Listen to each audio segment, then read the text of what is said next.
चला तर मग आज आपण पनीर बनवणार आहे. घरच्या घरी पनीर कसं बनवायचं ते तुम्हाला दाखवते. तर आपण हे 1 लिटर दूध होतं ना, ते गरम करून घेतलेलं आहे आणि त्याच्यामध्ये आपण 1 लिंबू टाकून घ्यायचा आहे.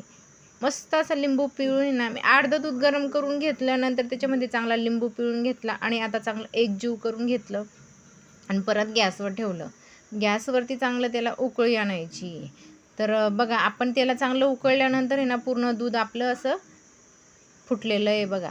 पूर्ण दूध असं झालं की मग आपल्याला तिचं पनीर तयार करायचं आहे. तर आता त्याला चांगलं अजून मिक्स करून घेतलं आणि त्याला आता थोडं थंड होऊ दिलं. गॅस बंद करून देते, थोडं थंड होऊ देते. नंतर बघा आपण आता एका कपड्यात टाकू. तो कपडा थोडा छोटा होता म्हणून थोडं टाकलं तर बसत नव्हतं. मग आता मोठा कपडा घेतला आणि त्याच्यामध्ये आपण हे बघा पूर्ण दूध आता गाळून घेणार आहेत. आणि पूर्ण हळूहळू गाळून घ्यायचं. जेवढं बसलं तेवढं त्याच्यामध्ये बघा पूर्ण गाळून घेतलं. नंतर आपण ते खालचं पाणी बाऊलमध्येच पडेल असं ठेवलेलं आहे. नंतर बघा असं चारी कोपरे पकडून घ्यायचं आणि आपलं ते दूध आहे ना आपण खालचं फेकून देणार आहेत. आणि नंतर हे पनीर आहे ना आपण त्याला पूर्ण असं दाबून घेणार आहेत. गरम असल्यामुळे त्याला हळूहळू करावं लागत होतं, चटके लागत होते. तर मग मी नंतर त्याला आहे ना चांगलं गाळून घेतलं आणि नंतर आपण त्याला पाण्याने स्वच्छ धुवून घेणार आहेत. तर 1-2 पाण्याने मी स्वच्छ धुवून घेतलं. म्हणजे कसं त्याचा जो आंबटपणा असतो ना तो पूर्ण निघून जातो.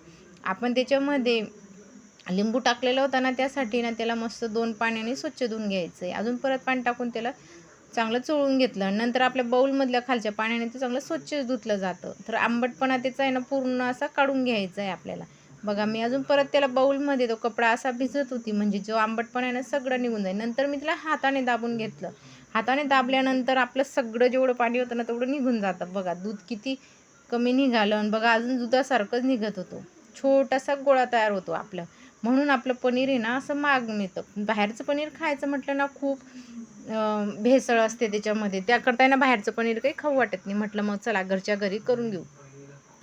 तर हे दूध आहे ना जास्तीचं आलेलं होतं आमच्या घरी आणि जास्त दूध झालेलं होतं. म्हटलं मग खराब होण्यापेक्षा आपण काय करू त्याचं पनीर करू. मग मी नंतर प्लेट ठेवली, प्लेटवर जाळी ठेवली, त्याच्यावर आपण गासोडी बांधून ठेवली पनीरची म्हणजे दुधाची, जे आपण दूध तयार केलं आहे ना त्याचं. तर बघा आपण आता नंतर मग ते पूर्ण असं एका कोपऱ्याला त्याच्यावर आपण जाड खलबत्ता ठेवला ना पण ते कडून जात होतं. तर मग भिंतीच्या सहाऱ्याने भिंतीच्या आसऱ्याने तिकडे मागे ठेवून दिलं. म्हटलं चला पूर्ण पाणी गळलं आणि बघा आपलं पनीर खूप छान झालं. नंतर माझ्याकडनं काही दाखवलंच गेलं नाही तुम्हाला. तर बघा जाडं बारीक वाटतंय ना तुम्हाला. तर आपण घरगुती गाठ मारून ठेवलेलं होतं ना मग जड वजन झालं त्यामुळे असं झालं. आणि खूप छान मस्त असं आंबट नाही काही नाही. कसं वाटलं आपलं पनीर ते